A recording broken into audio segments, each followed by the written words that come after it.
Everyone. My name is Anjana Lachman, and on behalf of APTI and among colleagues, we would like to extend everyone our warm welcome to this session. Among Colleagues is an initiative that was started this year to share the knowledge and best practices by and for interpreters around the globe. If someone would like to bring in a speaker for the next session, please contact Suzette Gonzalez at 507-6616-3585 or myself at 507-6112-7863. We are pleased to have today with us Dr. Gurdeep Kaur Chawla. नमस्कार गुरदीप जी, हमारे इस कार्यक्रम में आपका हार्दिक स्वागत है. Namaskar, hola, buenos tardes. Thank you so much for greeting me in my Indian dialect. That's so nice of you. And that's what we call cross-cultural consultation. Yes. Right? Thank you very much. Pleasure so I to will be here. Thank you so much. And the pleasure is ours. So I would like to let our viewers and listeners know at this time that adding G at the end of a name is a way of respectively addressing someone in the Indian culture.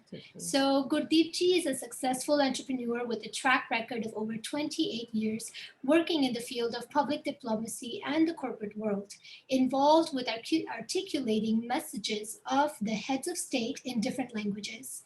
She has had the unique honor of working with 7 prime ministers of India, 3 presidents of the US, and 2 prime ministers of Canada. She has widely traveled across the globe, working at international forums such as the UN, the WHO, World Bank, G20 Summit, G7 Summit, the Conference on Climate Change, the ASEAN, the US-India Strategic and Commercial Dialogue, etc.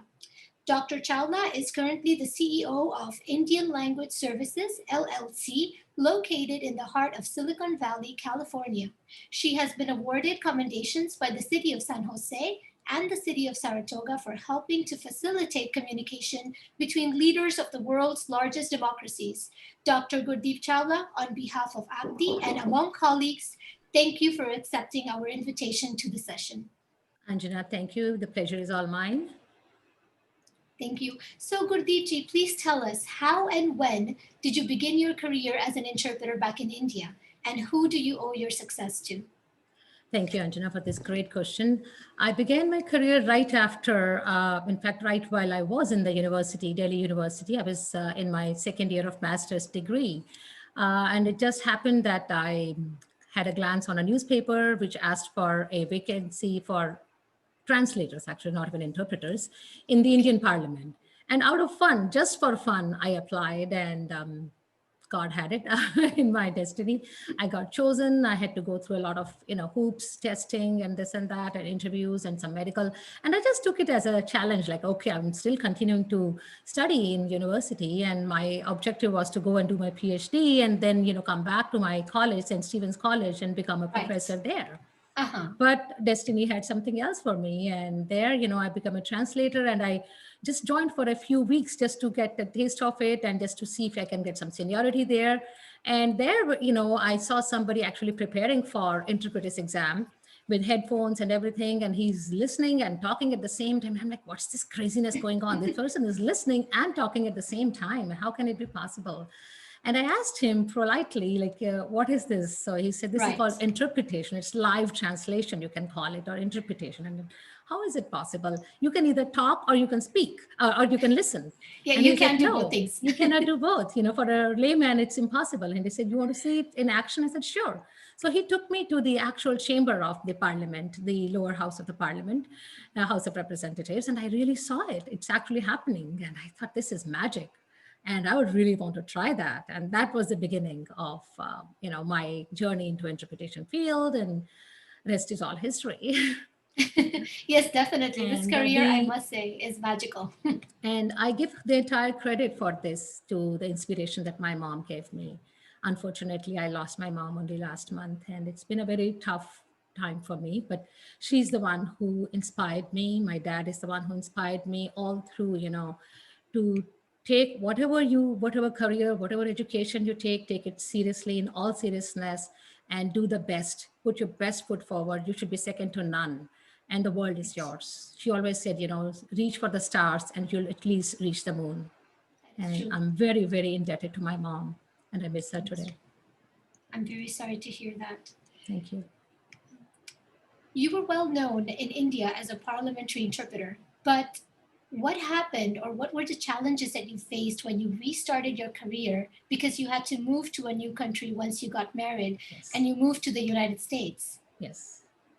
Yeah, in India, I was kind of settled down in the career as an interpreter. I mean, as I said, I started as a translator, but within 2 years, with my hard work and the inspiration from my mom and dad, Yes. and a lot of help from my friends and colleagues, I was able to clear the test, which usually, people take at the age of 40, 45 to get in. And I was like 23-year-old getting in there.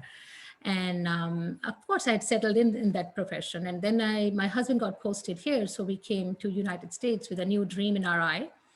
And I had no clue that I will have the same, opportunities here again. And I was thinking of going into the technical writing because I'm good in writing, or maybe, because we were in the Silicon Valley. So the obvious thing is, okay, get into some IT courses and work as an IT professional. And that's when my husband, he has a big contribution in my career too.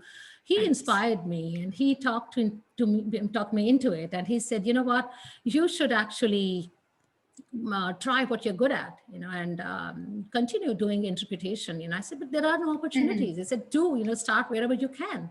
So I started, in the court system. Somebody told me there's a need in the courts. And I started with the courts, and that's where one of my colleagues told me that if you are good in, diplomatic interpretation, why don't you try for diplomacy? That's in Washington, D.C., but there's no harm trying. And I did try. The challenges were different here, as you start, Right. even though it's the same career, you are an interpreter and it's Correct. the same skill set. Right. But, here over there, I was working in the parliament with the politicians inside the house. And here it is, working with the court system and then taking a big leap into the diplomacy, the diplomatic world here. And that's not as easy, because the competition level is different and the expectations are different. The clearance levels that you need are very, very, very difficult to attain. And you have to have a very clean and clear record all through. Even if you have a traffic ticket, it could be a problem. So just wow. imagine, yes. So you had to pass a lot of clearances, a lot of hoops testing. You have to cross a lot of hoops. You have to go through them, and you have to keep a very clean and straight record. And of course, the demands on the tests are very different, and the challenges are much manifold than I face in India. So you did feel that the market approach, India versus US, was extremely different. It was two opposite sides. Yes, it is different. And then, I'm starting a family here also. Right. And I have a little baby with me. And, with that baby, I'm trying to, kind of balance my personal life and my professional life. I don't want to give up on anything. I want to kind of create a very harmonized balance there. So all that comes into play. In India, you have a joint family, you have parents, your parents-in-law that take care of your kids, and you don't have to worry about anything. Right, a lot of support. All of that family support was missing. That is correct. That is correct. Family support is necessary to go ahead, right? Yeah. So I suppose yes. There's a will, there's a way, and and God's blessings, your parents' blessings, everything is there with you. You make it. That is very important. It is your firm belief, I heard you say, that an interpreter should know something about everything and everything about something. Yes. So I found that phrase extremely interesting. And based on that, I would like to ask you, how do you train yourself for high-stake meetings? What does the work of a diplomatic interpreter entail? Anjana, the diplomatic interpretation is not something that it's not a skill that you hone in one day or even a couple of months or a year or something. It's an ongoing training that you go with, apart from the language and the linguistic training that you have and the other trainings that you attend. And of course, we do every year, we do refresher courses and whatnot. Don't forget that interpreters in the diplomatic world are also cultural experts. They're cross-cultural trained, because when we are interpreting, we are not just interpreting words, especially in the diplomatic field. We are interpreting words, but we are also going much beyond that. Like I've said before in some of my interviews, that the interpreter has to be under the skin of the speaker.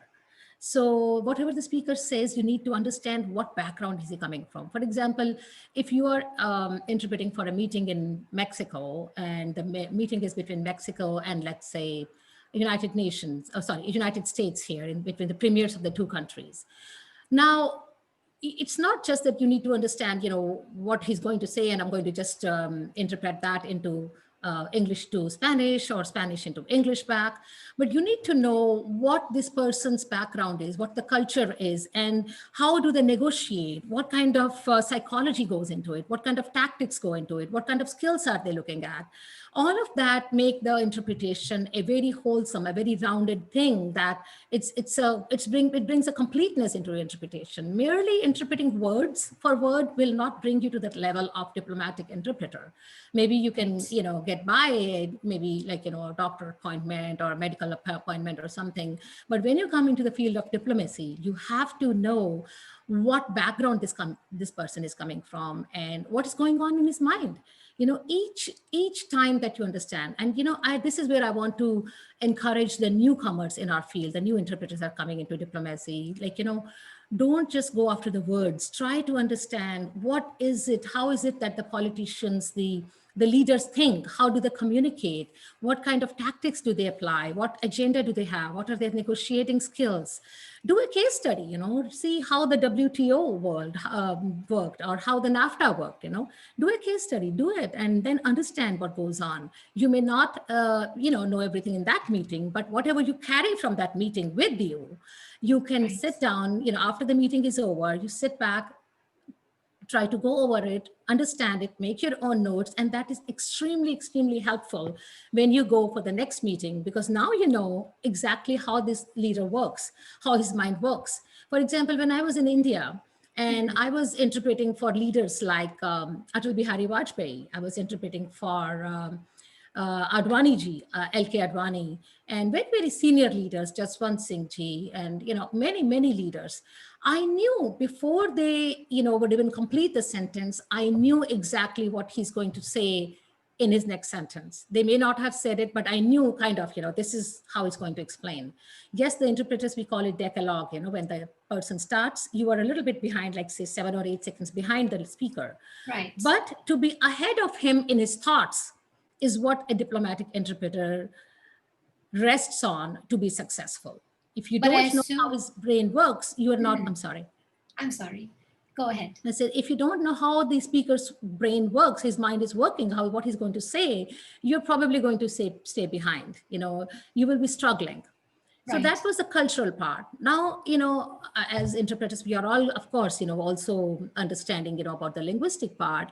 So in linguistics, yes, we are trained. And yes, before we go for high stakes meeting, we are reading about them. But there are times that you don't have time, you don't get even half a day to prepare for it. You're just called on the spot, okay, there's a meeting, get on the plane, come for the meeting. And there you are. So you may read something on the way, but that last minute reading doesn't help. These meetings require years and years and sometimes decades of training. You read and you watch every single thing that you can lay your hand on, every single YouTube movie, every single YouTube recording that you have on how leaders talk, what kind of meetings they've been in, what was their thought process, how did they reply to this question? Because questions are more or less similar, and how would they react to that? How is the mind functioning in those moments of stress, and how do they negotiate those deals?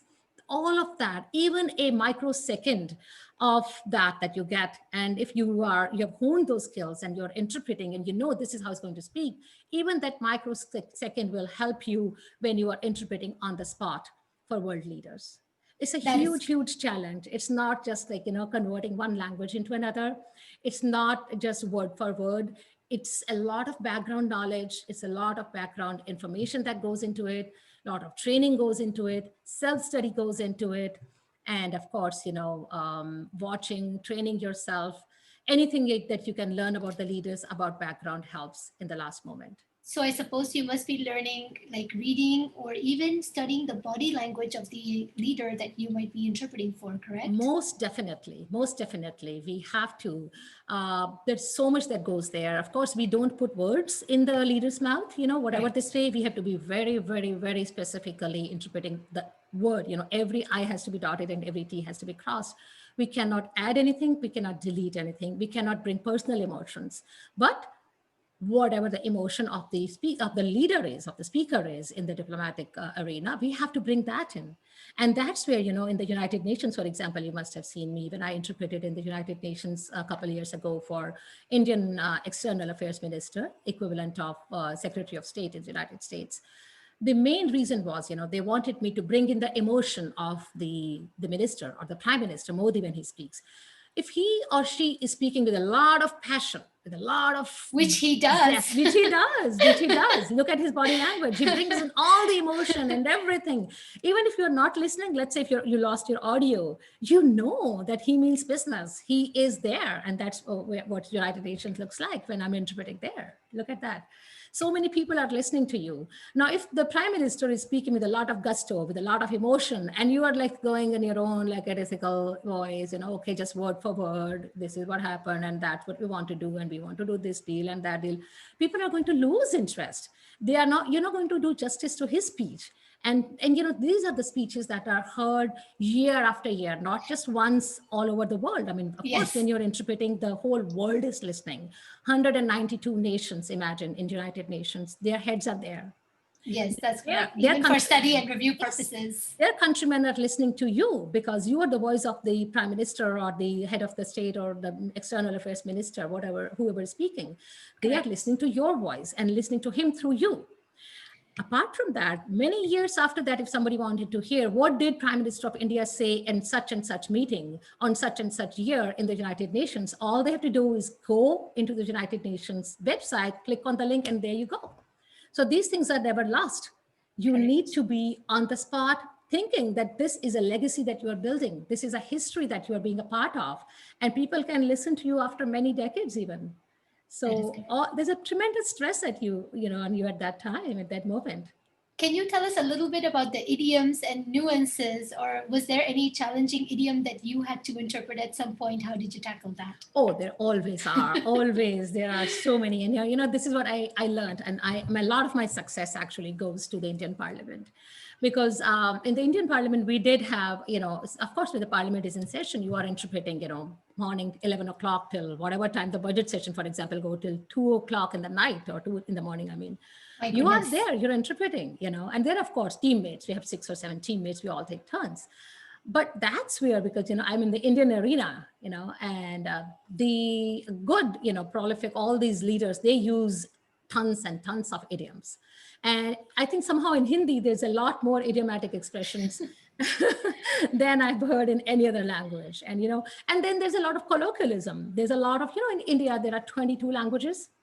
Not many people know that besides 22 languages, there are tons of other dialects. Each language has its own dialect. For example, Punjabi, Punjabi has like 6 or 7 dialects in itself. So you need to know all of that, because you don't know where the member of the parliament, or it's what we call senator, is coming from, or, the congressman is coming from. And, each election time they change. So you need to be very versatile with all of that. And that's where your training comes in handy. That's where all the training that and we used to just sit with, during the intersession, when the session is, parliament is not in session, we would sit with colleagues and we would just go over the old speeches of all the members of the parliament. We'll go over the speeches, we'll go and underline, written speeches. What are the expressions that, if I were to speak, I would not be able to speak? There's a lot of training that goes into there. One person would read the speech as if he's the member of parliament and I'm interpreting, and another person is recording it. And that's what I encourage my colleagues, if you want to really train yourself, go ahead and, just record yourself, have somebody speak it to you, interpret, and have your own self recorded. And after the speech is over, you are the best judge. You know what you did not say right. There was a certain expression that you hesitated. There was a certain idiomatic expression that you didn't know what to talk about, what to say, what was the equivalent. Or there was something that you missed, you totally lost it, when you're practicing. But even then, after you're done, listen to your own recording and now have the written script with you and underline what did you go wrong? What did you not do right? Or what could have been improved? What could have been said in a better expression? And that is the best training that you can do for yourself without anybody's help. And that comes in very, very handy. I mean, it's an ongoing lifetime learning, interpretation. There's so many flavors to it. There's so much that goes into it. Each day is different, in the life of an interpreter. There's so much that can change. There's in the world politics, you cannot say, I know everything. No, new treaties are coming up, new agreements are being signed. This pandemic has taught us so much, things that we never thought. Who would have thought that there will be a total stop on the flights? There will be no flying, there will be no tourism, the hotel industry will stop. These are things that you never expected. And who would have thought that, 2 years ago, even a year ago, somebody had asked me, let's do an interpretation of a conference level over Zoom or on a phone line. I would have just laughed at that person. I'm like, are you Yes. crazy? This involves a lot of body language. This involves, a lot of personal intact, eye contact. I need to see all of that. I cannot do it. I'm sorry. But see Definitely. how much we learn with times. So interpretation is a field that is ever changing, and we have to change with it. And I believe this pandemic has led us to a lot of changes, something that we would have seen probably in the next 10 years. We're seeing it happen now. Yes, yes. So, and could you please let our viewers know what are the languages that you interpret for? Okay, I primarily interpret for the diplomacy. I do English into Hindi and Hindi into English, but I also interpret Urdu and I do Punjabi as well. Punjabi is also my mother tongue. I call Hindi as well as Punjabi as my mother tongue because we were taught and we talked both the languages at home growing up. Right. And my grandparents came from that part of India, undivided India, where they spoke Urdu a lot. So, by default, I learned a lot of Urdu from my grandparents and my parents as well.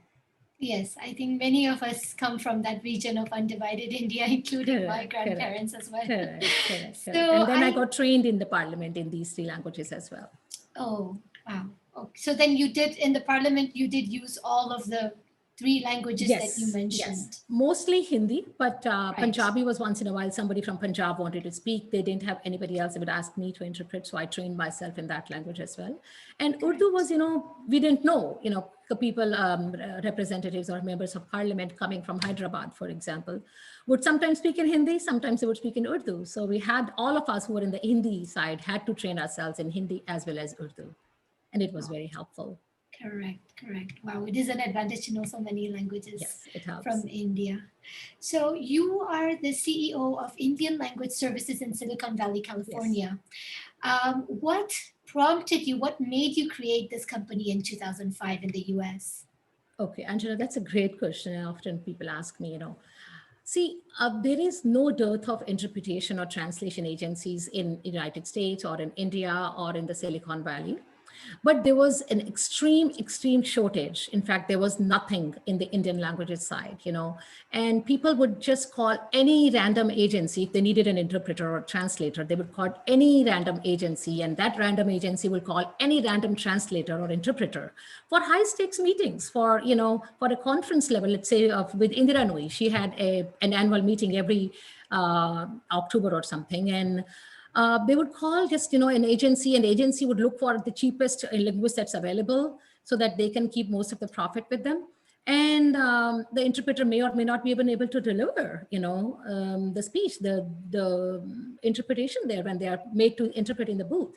And they froze. I was told that so-and-so went there and he just froze in the booth, or he just started and couldn't continue. And there was a big showdown there. So I felt there was a need, when I went and I saw what kind of quality of interpreters are coming and what kind of translation, when somebody sent me for proofreading, I realized there was a big need to train people and to get the best interpreters in the field for such high level conferences or meetings and seminars. So I kind of built my own team with people that I had worked with before. I told them, if they need help, I'm here. I'm not qualified to train you, but I will help you whatever I can. And I'll tell you what tactics I adopted, what was the learning techniques that I adopted while I was, reaching out to be a diplomatic or a conference level interpreter.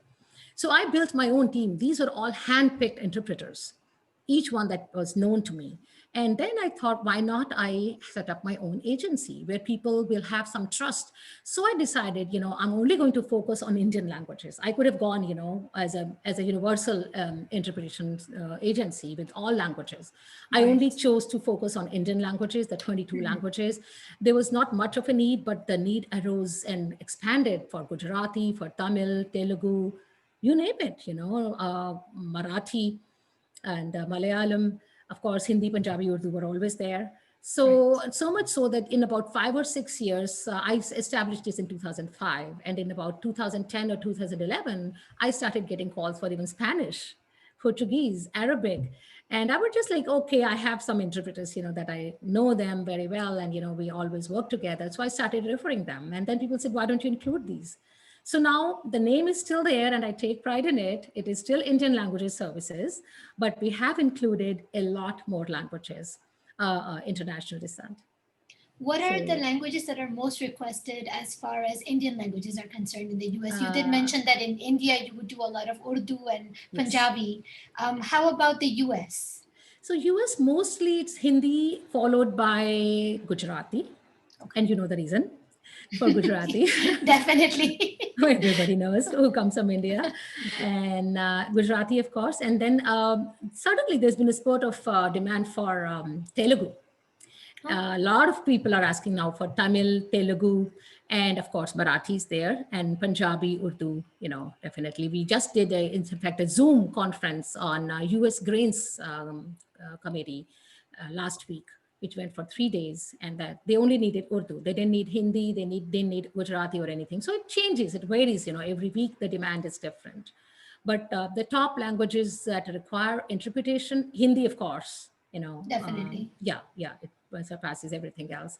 But after that is Gujarati, Punjabi, Urdu, Telugu, Marathi. The Okay. list goes on. So there is a lot of scope for other Indian languages as well, other than Definitely, Hindi. most definitely there is. And we are always looking for good linguists, people who are willing to learn, willing to train, and give everything into this profession. Angela, the problem is people want to come in this field, but they don't want to commit. Commitment is a very big thing. If they think that they can come here just because it's very lucrative or that you look very cool, sitting or standing next to the world leader, that's not why we come in this field. We come in this field because we want to be the communication help. We want to be the alter ego of the leader. We want to be the shadow of the leader. We want to help communicate and build bridges between two cultures and two languages. We want to be the ambassadors between the two countries, not just, because it looks cool or that, it pays very well.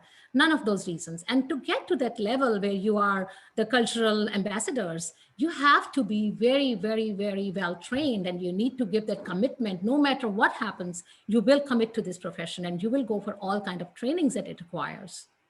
Now, you just mentioned, interestingly enough, you just mentioned this term alter egos. Yeah. So and you have said this, and people serve as their alter egos when interpreting for heads of state. Could you please elaborate a little bit more on this concept? What does the term alter ego imply?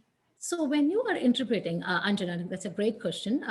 What it means is that when you are interpreting for a leader, you are that leader's voice. The world, like I said before, in the United Nations or any big international forum, is listening to your voice. If I'm interpreting for XYZ leader on the floor of the United Nations, out of the booth, of course, but people are listening to my voice. They're not listening to that XYZ leader. Let's say it's Modi ji, and I'm interpreting his speech from Hindi into English. They are not listening to him. They are not listening to my voice. So I am him. I'm his ego. I'm his voice. I'm his shadow. I have to bring in the exact emotion, the exact feeling, the exact depth with which he's speaking, not just like a stale interpretation, which is like, may look like I'm reading from a written document. No, it has to bring, if he's speaking with, like, say, the lightning force, I have to bring that lightning force in it. If it is like going down because of something, I have to bring that into the emotion of the speech. I know you interpreted for Modi ji for his maiden speech. Yes. Can you tell us a little bit about that? How was that experience? That was a moment of pride for me, and I'm very grateful to my stars, my God, and the Indian side that they chose me for that side, for that huge, big interpretation assignment. Modi ji was coming to New York for his maiden speech in the United Nations. I think he won in 2014, May. And September is when the United Nations General Assembly has a session, and the 192 nations heads are there. So Modi ji was coming here. His first speech is here. I was actually called by the organizers of Madison Square Garden event, which was to take place right before, actually right after the United Nations. So they had asked me to come and interpret, and I said, okay, fine. I was going to volunteer my time there, and they just arranged for my travel and everything. But a day before that, I received a call from the Indian side if I could also come a day sooner and help them for interpretation of Prime Minister Modi's maiden speech in United Nations. And that was a moment where I lost a heartbeat. I received this call. I'm driving. Can you believe it? I was going to pick up my son from his school. And somebody calls me and says, are you so-and-so? And, we would like you to come and interpret. Can you come for this interpretation assignment? And I said, when is it? And he says, tomorrow morning. And I said, what time is it now? And it was 1:00, which is 4:00 Eastern time. I'm in California, so it is 4:00 Eastern time. I said, okay, I have to see the flights, but what time is the speech? The speech is at 9:00 in the morning. So I'm like, where's the time? I have to figure out if there is any flight, if I can get there. And they said, we'll arrange all of that, but if you can say yes. I said, fine, let's do that. Because I knew, that was a moment, it's like history in your life, when such moments make history in your life, like I say. Because this is one moment that, I cannot exchange for anything else, Being an American citizen, I would have never had the opportunity to interpret in the United States for Hindi to English. I can go from English into any other language, but each nation has to bring their own interpreter with them, unless it's one of those 6 languages that United Nations provides, and Hindi is not one of them. So I consider myself extremely, extremely fortunate that I was picked for this language to interpret, and I got to see, and that was my first time interpreting inside the United Nations. That was my dream when I became an interpreter, to one day be there. And that's a dream my father gave me. He said, anybody can become an interpreter, yes, but great if you can one day interpret in the United Nations. And I'm so happy that my dad was still alive that day to watch me, to hear my voice on the United Nations when it was being broadcast in so many countries on BBC and CNN and all the international channels. And imagine how proud he felt of me on that day. It must have been that's a proud moment for him. That's an extremely, extremely special moment for me in my life. Definitely. And then, of he course, must be very proud. And then United Nations, I've done many times after that. And that very year, then I did Madison Square Garden for 18,000 people who there. And then I did US India Business Council. They had a meeting. They invited me to interpret, and of course, all the other bilateral meetings. So. Well, now that you mentioned Madison Square Garden, I know you had a very interesting incident at Madison Square Garden, and then later on with the PM Stephen Harper at the G20 Economic Summit in Brisbane, Australia. Would you be willing to tell our viewers and listeners about that anecdote? Oh, Anjana, you've done a lot of research, it seems. So in Brisbane, Australia, which was the center for the G20, I think it was G20, yeah, G20 summit in Brisbane, Australia.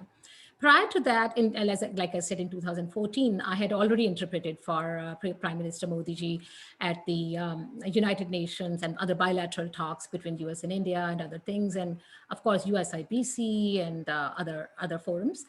And so he had seen me, right?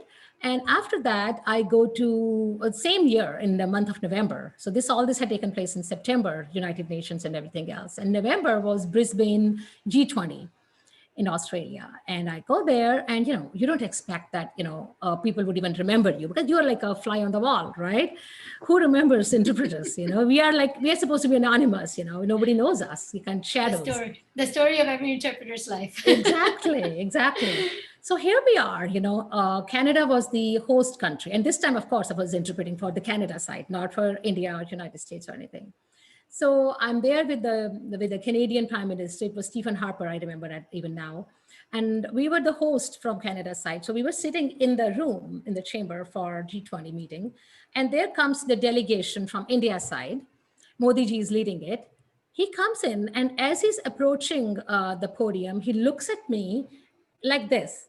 And before he even takes his seat, he says in Hindi, and I'm going to translate that. He goes in Hindi first. आप यहाँ भी और आप वहाँ भी, meaning so you are present for this meeting in Brisbane, and you were also present in the United States for another country as an interpreter for a different country. And I just nodded out of humility, because I was like, how could the leaders remember you, and recognize you, and not only recognize, but acknowledge you. That's a big thing about a leader, to acknowledge you in the middle of so many diplomats and, the whole country, top diplomats of Canada are there, top diplomats of India are there. I'm the small fly sitting there. I'm being acknowledged before the meeting even begins. So that was another historic moment for me. And then at that time, the Prime Minister of Canada, Stephen Harper, looks at me and like, what's going on? What is this going on between you two? And I couldn't, as protocol, I cannot say anything because that's being spoken by him. His interpreter has to interpret that. So that's the time his interpreter explained that, she interpreted for our Prime Minister in New York and Washington, D.C. And now she's here. So he's a little surprised, and so he's just acknowledging that. Oh, So wow. that. Something that just caught my attention, what you were just mentioning, that by protocol, if you are on behalf of the Canadian Prime Minister, you are not able to interpret what Modi ji says. Yes. So could you please elaborate a little bit on the protocol? How does this protocol in particular work for our interpreters and listeners? Yeah, so each country, that's the norm, each country brings their own interpreter. For example, if I'm assigned to, or if I've agreed to interpret for the Canadian side, I'm only interpreting for the Premier or the Prime Minister of Canada. And Indian side, whatever their Prime Minister says at that point will be interpreted for their interpreter, by their interpreter. I'm not supposed to budge in. Even if I see something that I want to clarify or something, I'm not supposed to budge in. It's their interpreter who will speak on their behalf. Their voice will be, Indian side will be represented by their interpreter. If Canada's side or whoever I'm interpreting for speaks, their premier speaks, I'm going to be interpreting that. So there are always two interpreters. And this is in bilateral meetings. We're not talking about United Nations where there's a speech being made. Now Right. We're talking about bilateral meetings between two nation heads, the two country heads. I believe this is very interesting for the know-how part of people who have never done diplomatic interpretation before. So I just, wanted to get that in, something very interesting. So United Nations and, ASEAN or any of these are all like, forums where they are delivering a speech. Right. And the interpreter is, behind the scenes interpreting. Exactly. In bilateral meetings, the interpreter is sitting with the leader, either right behind him or on the same table, and interpreting whatever the head of the state speaks, and everybody can see him or her. But again, we have to follow our own boundaries. We don't interrupt the other interpreter. The other side will be interpreted by their interpreter, and we are not supposed to budge in there. So there are some detailed protocols that we need to keep in mind when we are doing this type of interpretation. Most definitely. Wow. Now, you mentioned a little while ago that, you are there creating history. And you've said previously that there is hardly a minute of boredom, and I'm going to quote you here, there is hardly a minute of boredom where history is being made. And like we saw in one of the pictures, India Post has named you as the favorite interpreter of world leaders. I wonder why.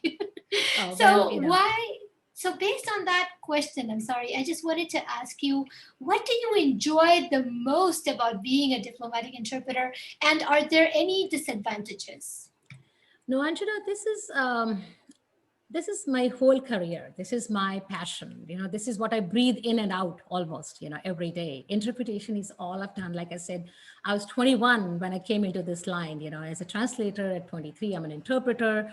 So till now, this is all I've done. This is what I breathe in and out. And when I'm not actively interpreting, like I said, I'm reading, I'm preparing myself. Apart from my work at home, this is all I do. I go on YouTube, for example, like I've said before also, when Modi ji came and I was asked to interpret, of course, I didn't know about United Nations, but I knew he's coming for the Madison Square Garden, and there will be more opportunities to interpret. And this is one leader that I had never interpreted before, even though I had worked in the Indian Parliament. Modi ji was all the time in Gujarat, so I had never had the opportunity to interpret for him. I went on YouTube and I listened to each and every speech I could lay my hand on, and I listened to it. I interpreted that till I felt comfortable. Yes, I know the terminology he uses. I know the expression he uses. I know the idiomatic expressions he uses. I know how his mind works.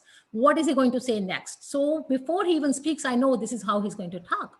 because these are legends. They are not just like budding leaders, they have history with them. They have witnessed history. Correct. They bring in, they weave in all that history when they speak. So you don't know, which part of that history will come in their speech at what point, right? And of course, That is I have now correct. interpreted for over 25, 27 years, and I have a history to myself now, but I don't know where these people and what they're going to bring in. So you need to be very, very familiar with that. And that only comes in when you have a passion for that job. That's why I tell, when people say, I want to be a diplomatic interpreter, I said, you have the passion for that job. Do you really want to work because, it looks cool, or it's something that, will pay you very well and that you will be seen by a lot of people, you will be a voice of leaders, or is it something that you are ready and available to give in everything that you can, be it preparation for that, be it going for, any time, in a moment. There are times when you have personal tragedies in your life, and it's very difficult to work through, even if it is a small assignment. You may at that point be shouldered with a big responsibility of interpreting for a head of state of a country. Now, do you let that personal tragedy come in, or are you able to cross that? And has there been any such time in your personal life, professional life actually, where your personal life has gotten into the way? I was about to come to that, Anjana. The year was 2015, and I lost my dad in January. Right after that, United Nations and everything, 2014, my dad passed away on January 2nd. And we had a big, big state visit of the United States president. We had a visit by the Secretary of State before that on January 7th. It was for Vibrant Gujarat. I had already been assigned these 2 assignments, and I didn't know how am I going to do these things. My dad passes away on 2nd. We do their last rites and everything, all the services by the 6th. I knew I had to leave that place before 7th so I could compose myself, because it was a huge loss for me. My dad meant a lot to me in my life. He was my guiding spirit. And I was like, how am I going to compose myself and, coordinate everything and be able to keep that professional look, that smile on my face, which does not show what's going on, the tremendous, tornado that's going on in my heart. How do I get over that? I took leave from my brothers and sister, and I said, it's been 5 days. I need to go, and I have to be there a day in advance. I locked myself in a room just with me and the YouTube videos and the books that I had. I meditated, I composed myself, and that really helped. These deep breathing techniques, the meditation, it has helped me a lot. And that one day made a lot of difference in my life. I mean, those are times that, you cannot say, I have a personal tragedy, I have a personal situation, I cannot get out of it. Because it's not that, interpreters are growing on trees that they can pick up one, you drop and so they can pick up any other. Because there's so much, as I said before, there's so much that goes, background checks going into, your quality of interpretation goes into it, your seniority goes into it. You cannot just drop dead and say, I cannot do it. You have to take that responsibility. The onus is on you. Now, Right. just last month, I'm working for WHO, World Health Organization. And they have a meeting every week, sometimes twice a week, sometimes once a week, and I'm interpreting for them, even though it's on Zoom. And my mom got very sick. My mom was in ICU. So I flew to India at the drop of the hat. I could not miss that meeting. You have to balance life. You have your mom sitting in ICU and you are there with her one moment. And in half an hour, the Zoom call sends you a notice, it's starting and you will be interpreting live for the WHO press conference headed by the Director General, Dr. Tedros. I asked my sister to take my place, and where would I go? It's a hospital, but you have to be creative. So I took like a wireless dango, they call it in India, and I went into my brother's car in the parking lot in a quiet place. I parked the car, I turned my laptop on, and there I was. I was interpreting with that upset mind, with my brain telling me, I don't know if my mother will be alive for the next day or no. Am I going to lose her while I'm interpreting? Because she's in ICU and doctor said, we cannot say anything whether she will survive or no. So you have all that, emotional rigmarole going on. You have all those emotions crossing your mind. You don't know what will happen. but you sit there and you do what you're supposed to do.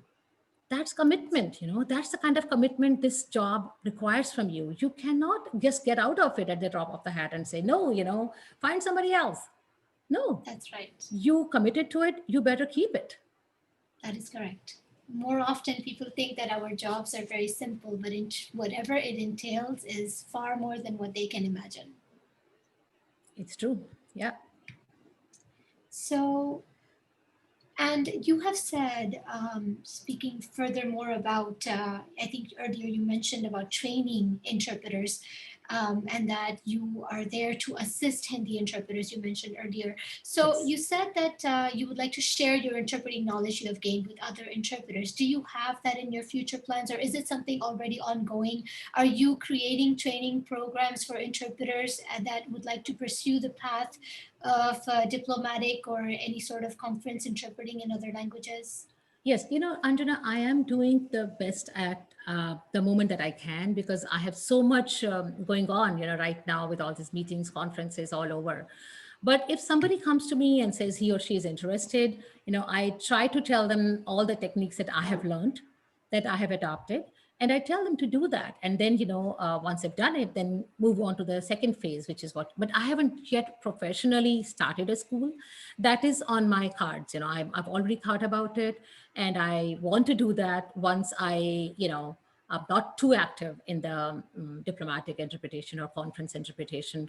But as of now, anybody who wants to learn it, he or she is most welcome to contact me, and I will give them all the tips that I have learned, and whatever learning guidance they need, I will be happy to do that. Although I don't have a professional place to start it yet, but that's something that I want to do in the future very soon. Thank you. Thank you very much for that. And finally, we would like to ask you, Gurdeep ji, what message would you like to impart to our community of interpreters? The message is simple. If you want to join this profession, go wholeheartedly. Go thinking that this is a wonderful, wonderful career. You're not just a linguist. You're not just an interpreter. You're not just a translator.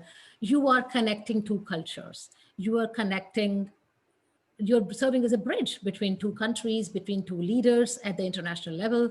And what you are doing, what you're contributing is really tremendous help between two countries in their bilateral talks, in their speeches to be delivered in so many different languages. Without linguists, the world treaties would not have happened. Without linguists and interpreters, the two leaders would have never been able to communicate. And if they were shoddy interpretation, for example, then, as there are so many faux pas, at international level, the meaning is totally changed just because of one word, and the history, there is history about it, how that has happened. So if you are getting or planning to get into the arena of international or diplomatic interpretation, please train yourself very well. Be ready to give in everything to this profession. And most of all, be very committed. Be always ready to learn more. That's what it needs. Thank you. Thank you very much, Dr. Gurdeep Chawla, for this insightful conversation. At this time, we will proceed to the Q&A session from our viewers. And I must say, due to confidentiality reasons, some questions may not be taken, but we will do our best in trying to answer the questions by our viewers at this time. So if anybody has any questions, feel free to put it on the chat or so that we can answer them.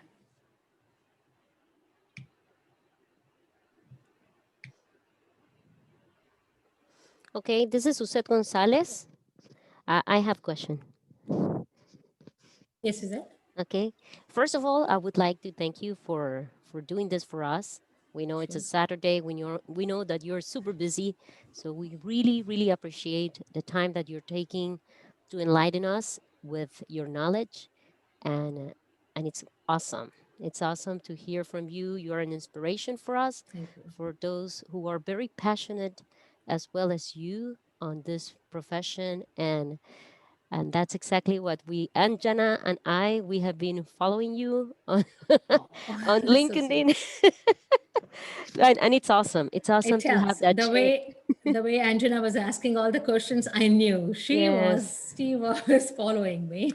And it's neat. It's neat, and we really adore the fact that you're so humble. And my question is, um, we share because there are so many resources everywhere. Mhm. And if we want to go through the right direction, what resource will you recommend? I know there are so many, but what would you recommend us to read or to follow? You Anything know, that you will suggest? Uh-huh. yeah, first of all, thank you so much for, inviting me and making me a part of this really good, nice journey. I've also seen your website and I've seen all the wonderful work that you are doing, because anything and everything that we can contribute to our interpreters community is always welcome. It's something that you've learned, somebody taught me, somebody trained me. Now it's for me to train others. That's how the chain goes on.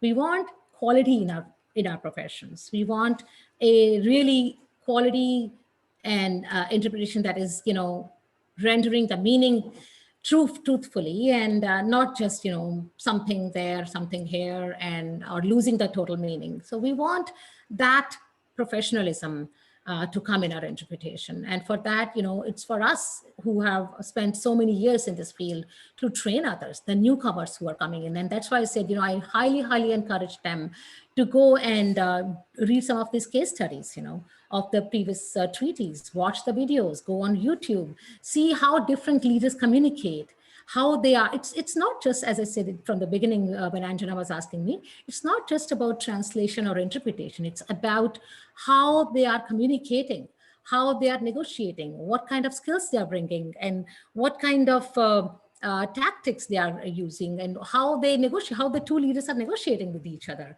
All of that, once you read those case studies, you watch those videos, you will be very well prepared. So those help. And then, try to be a part of the professional interpretation organizations like IEC, there is TAOS, there is ATE, of course, everybody becomes a member, but where, you need some validation, and there are professionals who know you and they want you to join this organization and who can vouch for your work. So join those, read what they come up with, learn from their experience, join more and more groups on LinkedIn. There's so many professional groups on LinkedIn that you can get a member of and ask your questions from them. Learn from the experience. These are people that have decades and decades of experience, and you can learn so much from them, and you can always avoid the mistakes that they made or others made, and learn from them. We I hope that answered. Sorry, please go ahead. No, I said, I hope that helped. Yes, that helped. Thank you very much. Pleasure. We have, I think, Miss Matilde raising her hand. Yes, please go ahead and open your mic so that you can ask your question. Can you hear me? Yes. Yes. Okay. Yes. Hi, how are you? It's Hi, very, Matilda. very, Great. very interesting, your presentation and your question and Thank you. answer that, the interview. Thank you. I just had a couple of questions. I understand, or I take it that you are an IEC member. Is that true? No, I am a TALS member. Oh, but how about ATA? Are you an ATA member? I'm ATA also. Oh, you Yes. are an ATA member. Oh, okay. Those were my two questions. Thank you very much, and thank you for the great, very much appreciated Thank you. sharing of your experiences, because we learned quite a bit from this side of the business of diplomatic interpreting, and this is really great. And thank you very much for sharing that Thank with you. us. It was an absolute pleasure. I mean, whatever knowledge I have, if I can impart and help and benefit others, always there for you. Okay, thanks. We have a question on the chat. It says, how do you handle long segments in consecutive interpreting, considering the fact that interpreters are not allowed to stop speakers, especially when they're working with high-profile leaders? Yes, great question. I think Rohelia has asked that. Wonderful question. Rohelia, correct. Yeah, wonderful. So yes, there are sometimes really long segments of questions or, expressions that the leaders are, and they sometimes lose track of the fact that, they normally try to speak in smaller segments, but if they speak longer segments, then interpreters are trained to take notes. And, when we are sitting there, we are always sitting there with a notepad and a pen, and we are taking notes. That does not mean that we are taking word for word. Consecutive interpretation, for all those who do it, involves both note-taking and a lot of memory retention.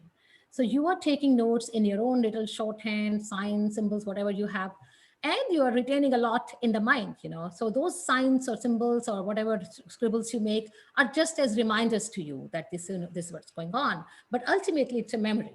So there are figures, there are numbers, there are names, of the treaties or whatever, you just note those down for your own memory. And then whatever else, you have, you have to depend a lot on your memory, what happened around that time. And of course, scribbling here and there in the left and right side that you do, that helps a lot. And the speaker could speak for or leader could speak for 1 minute, 2 minutes, or he could go on for 5 minutes, 7 minutes at a time, at a stretch. You cannot stop. In diplomacy, the world of diplomacy, you cannot stop them and say, Mr. So-and-so or Excellency, can you please stop? The interpreter has to now interpret. No, unfortunately, we don't have that kind of leeway. We have to be patient and listen to everything, retain everything here, and then deliver it.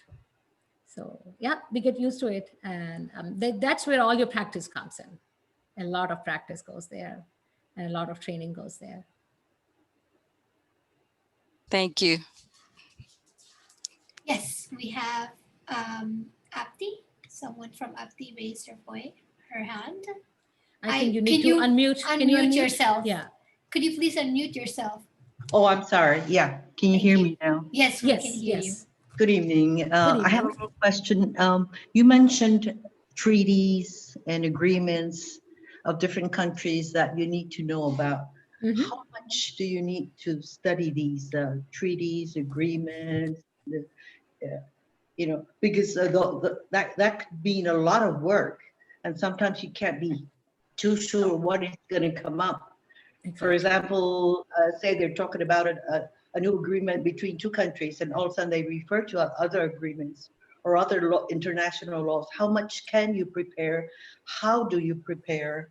How much do you need to prepare? That's why they call interpreters as walking encyclopedias. Have you heard the word, that That's expression for, yeah. I mean, I'm not saying that, we are or that I am, but that's what we are supposed to be. I know it looks very overwhelming, there are so many treaties and so many agreements. You go into, let's say I was at the climate change, in Paris, COP21. And, you just go prepared with whatever best you can prepare yourself with, go and read everything that you can lay your hands on, get into every YouTube video you can get, any other sources, go to their website, read about it, go to people's views. Sometimes people write comments, and in those comments, sometimes there are links, and you would not believe it. They are links that are better than, you would ever lay your hands on a YouTube video or even on their website. So those are very, very helpful. Go into the comments section, do read what people have said. That gives you a real insight into what common man is thinking about it, how a common man would react to that. And I mean, all of these things are, after all, involved and included in these things. So I know you cannot read everything. It's really overwhelming. But, when you're not interpreting, you don't have a conference every day. When you're not interpreting, that's your job as a professional, to prepare yourself for the days that you will be so slammed that you won't have time to read, to prepare. That's why it's an ongoing process. Throughout the year, you're always preparing. Certain meetings and conference that are annual, and that you'll be going there. Prepare for those. There are others that that, for example, there are meetings like G7 where only 7 countries are members, but another country could be called as an observer. And you never expected that, you never prepared for that. And suddenly you're called to interpret for that particular conference. What will you do? So don't think that, this is not really needed, this is not important. Read everything that's going on in the world. Be prepared at every moment, so that if at the drop of the moment you're called, you're there and you're ready. Thanks for your answer. Just a little bit more on this same issue. I worked once for an African embassy. That's why I know what I'm talking about. That's why I have this question. Besides the fact that you need to know the important points and talking points of the different agreements. Mhm. Another problem that used to come up was that the viewpoint, or the political reactions, or the political image that Mhm. that country wants to give. That's another thing, Mhm. and So, that is even more difficult to yes. apprehend, because you don't want to give, because you'd be giving the wrong image that the country is trying to project, is what No, I'm afraid of. Yeah. no, no, no. You should not be afraid of that, because as an interpreter, you are there as a facilitator between two languages and two cultures. You are not there to build the image or to, stop or to bring it down. Of course, when you interpret and you bring the emotion and you bring in everything that is being said in the right tone, the right idiomatic expressions, and the right passion, then you are helping, enhance the image of the country. That's why I said, from the beginning, that the interpreter is an alter ego. Whatever the head of the state wants to express and to communicate has to be communicated with the same rigor, with the same passion, with the same complexion, that he wanted to express. So that's where you help in enriching the image or enhancing the image. But on your own, you're not supposed to add anything or just to enhance it. No, you cannot. That's not your job. You are a cultural ambassador, I would say, Mhm. building two Thank you. cultures. Yeah, Thank you very much for all those very helpful tips. pleasure. Anytime.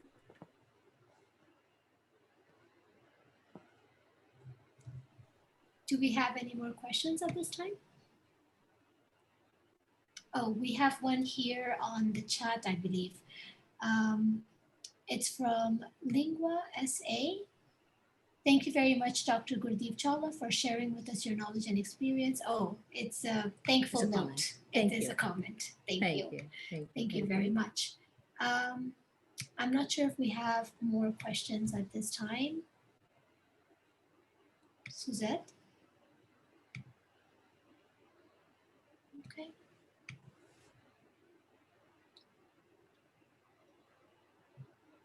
Diana, you can open your mic. Okay.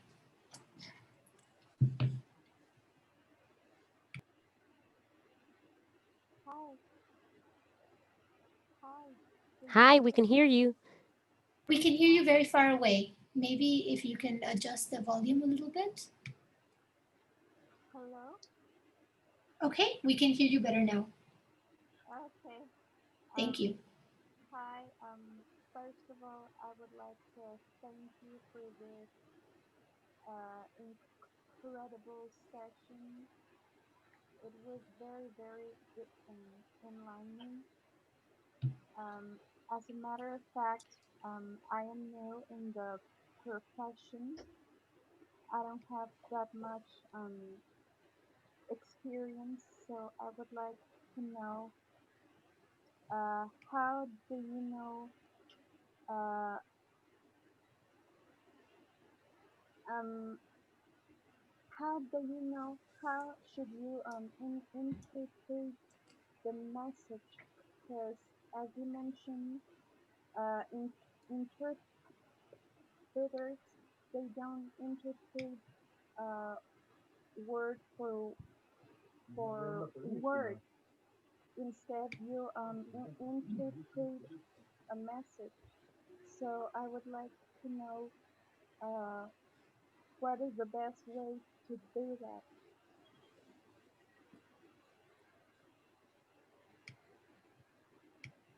I heard it very faintly. If somebody can rephrase it, I couldn't get everything out of it.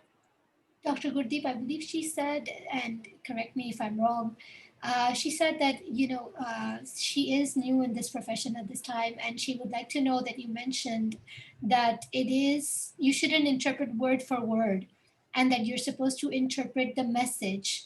So could you elaborate or explain a little bit more No, regarding that concept? No, I did not say that you should only interpret the message. Words are important. Words are tremendously important, because what if the leader has used an expression or an idiomatic expression, and you just focus on giving the message? No, you are supposed to say everything that the leader has said.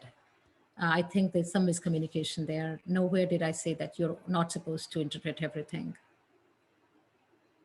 You know, I'll give you a small anecdote. It reminds me, I was working in the Indian Parliament. That's where I began.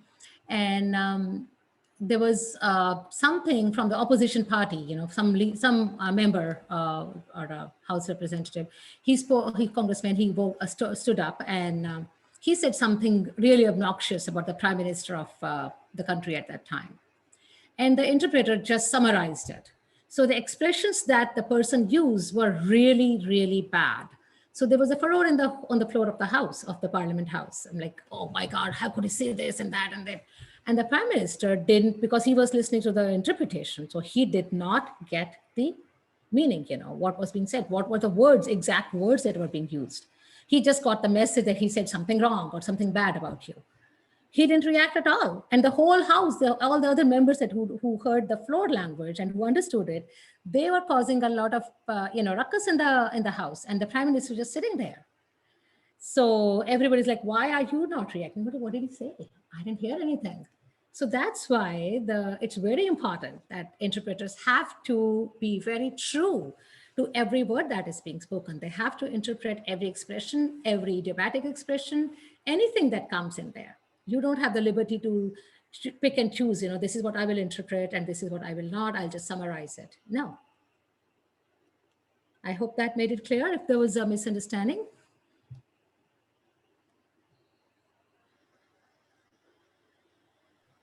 Okay. So we have another question from Medium. Have you ever been asked to interpret an unknown topic to you? How do you handle such a situation? Yes, there has been a few times. There have been a few times when I've been asked to, you know, and the life of an interpreter, as I said, is always full of challenges and very sometimes unprepared moments. You know, you could be interpreting for a head of the state, and next day you have an interpretation for, say, a dental association or a grains association or something. For example, this US Grains Association that I did last week, I had no clue, you know, I had never done this before. I had a day's notice or 2 days notice, something. So you do the best you can, you need to know what all the names of the different grains are in that particular language. You need to know what has gone in the past. So it's not that, you know, you will suddenly get a call and, you know, next moment or in 10 minutes, the conference is starting. The conferences do give you some time, you know, at least a week or 2 weeks time to know that this will be held. Most of them have at least a month's notice. So you have enough time to prepare yourself, even for topics that you've never done before. You have time to prepare for them. It's never happened that, you know, it's drop off the hat that you're doing this, you know. So, but as I said, international arena, there could be conferences that are suddenly called in the diplomatic arena. Yes. And that's why you have to be always prepared. That's where your training and your constant study and research and case studies, whatever you study, read, train yourself comes handy. It's a lifetime thing, you know. It's not a few days or weeks of preparation. It's something that you have grown up with. Thank you very much. We have our next question from Camilo Villegas. I apologize if I didn't pronounce that correctly. We have, thank you very much for this great talk. Could you comment on having to interpret for leaders or prominent individuals who are notorious for their very controversial positions or actions or flat out wrongdoing? Anjana, I would like to excuse myself for this question. We're not supposed to comment on anybody's style, good or bad. Thank you very much. Apologies for that. Okay, we have Diana writing again one more time on the chat. I do apologize. I probably misinterpreted her question. She says, my apologies. The microphone of my computer doesn't work well. My question was, how do you develop the ability to interpret everything the speaker says? This is what, you know, as I said, comes with experience. This is what comes with a lot of training, you know, as you read more about what is being discussed or going to be discussed and about that particular leader. If it's like, you know, as I said, we can divide interpretation into so many fields. So let's say if we focus on diplomacy, which is what I most of the time do as a diplomatic interpreter, and that's the subject for today. So if you know that you're going to be working with the leaders from X, Y, and Z countries, it could be Argentina, it could be Canada, India, US, any other world leaders, you try to become very familiar with their style. That's the foremost thing. Get into, as I said, get under the skin. You need to understand how this person's mind works, and what are the most important topics for this country. What are the most important subjects for this particular leader? What matters to him the most, and what has he said about it in the past? If you're going to go in the ASEAN summit, for example, or a G20 summit, go over all the previous videos, that you can lay your hand on, and they're easily available. You go to the website and you can check their videos, and speeches are very, this day of a digital life, everything is on the tips of your fingers. You can get them anytime that you want. And the more you familiarize yourself, the more practice you do with those videos, the more you record yourself and listen to yourself, do it again, listen to yourself and say, hey, this is what I said wrong, and I could have improved this, or I skipped this one, or idiomatic expression didn't come to me. How else could I have said it better? Then go back, do it again, see how much improvement there is. And you definitely will find, it makes a tremendous impact. So when you are actually in the booth interpreting for that leader, or sitting next to him on the table, you will not be nervous at all, because you know this person. It will feel like, yeah, I have done this before. I have seen this person, I have interpreted for him, even though this is the first time sitting with him and interpreting for him. It will bring a lot of comfort factor to your interpretation, and it shows when you're interpreting. Otherwise, you'll be always very confused and oh my God, what is he going to say next? What if I say wrong? What I do wrong? The whole world is watching me. That fear is what makes a lot of people freeze in the moment. They sit in the booth and they cannot speak a word. Or they start and then they suddenly freeze and they're like, oh my God, I cannot do. And they ask their colleague to take over. Those things have happened in the past. So please, please, please don't let that happen to you. Practice as much as you can. Practice, practice, practice. Do anything, to avoid that. And only good practice and good speeches that you can get will help you.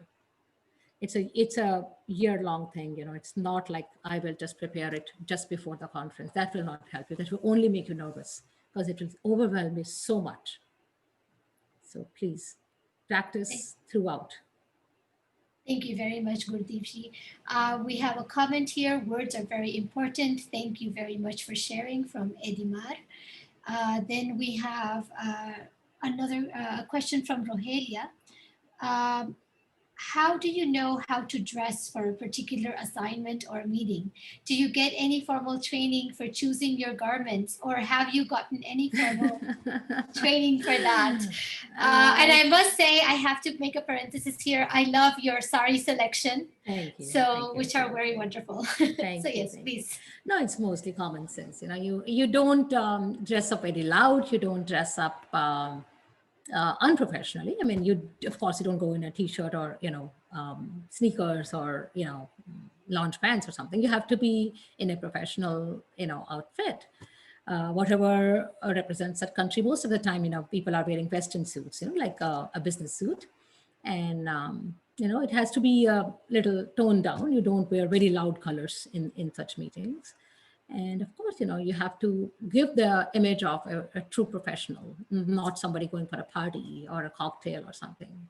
You're there for representing the image of the country. So it has to be somber, it has to be professional, and it has to look like you mean business. Thank you very much. We have another question here from Haiti. Thank you, Doctor, for such an insightful presentation. Are there any courses that you'd recommend for interpreters who are interested in building a career as a diplomatic interpreter? I would be the wrong person, because honestly speaking, I did not take any such courses. I am a very self-made person as far as interpretation is concerned. Because, when I was growing up in India, and there were no interpretation courses, and I said it was just a matter of destiny, God wanted me to get into this field, and that's why I got into it. And then it was all self-help and help from my seniors. And, interpreting, practicing from the previous speeches. And those days we didn't have YouTubes, by the way. I'm talking about 26 years ago. So there were no YouTubes, we didn't have personal computers, laptops, nothing. So I could just lay my hands on written speeches. And I would ask a friend of mine to read it, and I would interpret, and I would, of course, record it on a cassette. You know, those days we used to have cassettes. So a tape recorder and a cassette, and I would record myself and listen to myself on the tape recorder. So a lot of, you know, self-help goes, but nowadays you guys are very fortunate. All our younger budding interpreters, you guys are very fortunate. You have all the speeches, everything on your tips, and you can get them anywhere. The click of the mouse, you get all the UN speeches, the WHO, the G20s, the G7s, ASEAN, anything, any leader, you just put the name, Google it, you'll get it. So that's so simple. So get that, but there are professional courses. I mean, there is this Monterey School of Institute, Monterey Institute of Languages. I think they've changed their name now recently. So a Middlebury Institute of Languages. So that is in California, Monterey. So that's a professional school. And I know students from all over the world will come there to take courses in interpretation. And they do have courses on diplomatic interpretation. It's a full 2 years course, which if I were in my 20s, I would have done. But too late now. And I think I can, you know, I've done most of it, what they're teaching now. So mine is more of a, you know, on the job training. And thanks to my seniors who have helped me, thanks to my parents' inspiration, my mom and dad who, you know, egged me on, you know, do whatever you have to do, but you have to be the best. And that kind of, you know, made me never give up in life. So please, if you have time and you have the resources, please do join a professional school like Middlebury Institute of Languages in Monterey.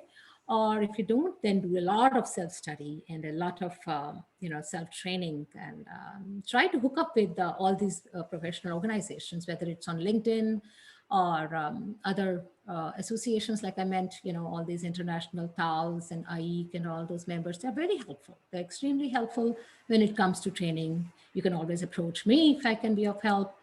Whatever tips I can give you, I'll be happy to share. You know, we don't take this knowledge with us when we move on in our life. You know, we leave this world, we don't take this with us. So it's better that I impart it. I can train people, I can help whatever I can. And if I'm able to even help 2 people become professional interpreters, I'll consider myself very fortunate. So please feel free to contact me if you have any questions or need any help anytime. Anjana, you can share my email with them. That's not a problem. Yes, absolutely. I believe, in fact, the flyer that we shared has your contact information on it. Yeah. So yes, and if anybody would require it, I would gladly share it with them. So I believe with this, we can wrap up our Q&A session at this time.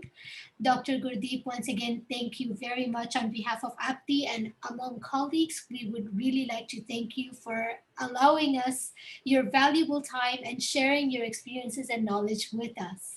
Anjana, it was my absolute pleasure. I myself, that was absolutely my pleasure that you guys contacted me, and on behalf of APTI.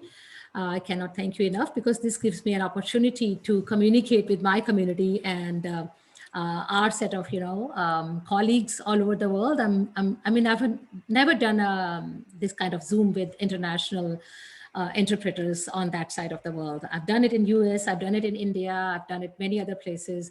But for you guys in the Panama and Southern America, it's my privilege that I was able to see all of you today, talk to you, and gain from your experiences as well.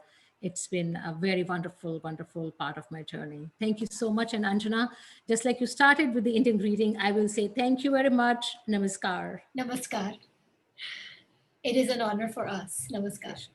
Thank you.